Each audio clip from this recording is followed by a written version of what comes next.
for the first time since news of his split with Angelina Jolie last September. Brad Pitt is back on the interview circuit. The occasion is his new Netflix movie, War Machine, which comes out May 26.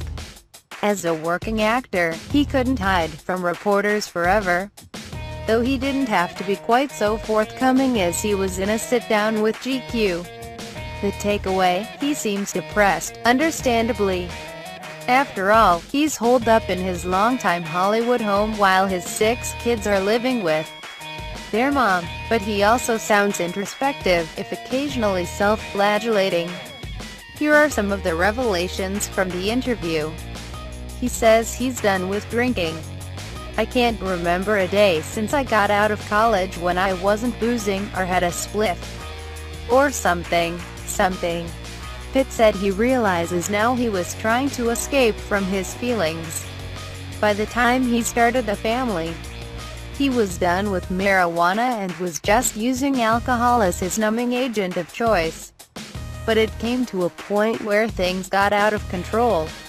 There were rumors that the altercation on an airplane, which sparked the separation, was the result of Pitt's drunkenness, so he quit. And I'm really happy. It's been half a year now, which is bittersweet. But I've got my feelings in my fingertips again." It isn't always easy, however, especially since he owns a winery. He isn't going to drag his family through a big custody battle.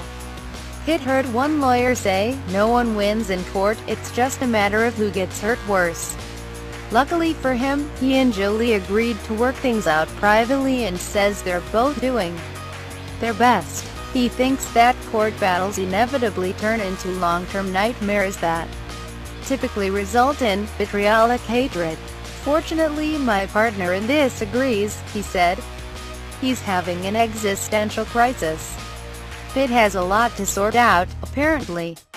Not only has he come to terms with the fact that he's been using substances to escape his emotions, but he seems somewhat disgusted with himself, even calling himself an A at one point.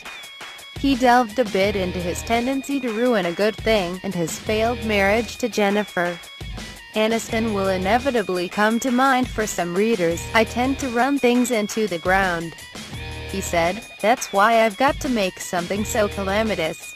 I've got to run it off a cliff." These days, he's sculpting, seeing a therapist and taking a good look at his shortcomings. "For me, this period has really been about looking at my weaknesses and failures and owning my side of the street," he said, before getting into his bizarre tendency to assume the cards are perpetually stacked against him. "And this is coming from a guy who hit the lottery. I'm well aware of that," he said. "I hit the lottery, and I still would waste my time on those hollow pursuits." He's listening to a lot of Frank Ocean. He said for the first time he's understanding R&B, seeing it as a celebration that comes from pain. He has Ocean on repeat, but he's also been playing Marvin Gaye's "Here, My Dear." He also kept coming back to a story about an African mother he met once. She had lost 9 of her family members but had the biggest laugh he'd ever heard. That's probably instructive for an A-list actor who just realized he has a victim mentality. His constant companion is a bulldog named Jacques. He doesn't do much except lie around, but he's very loyal.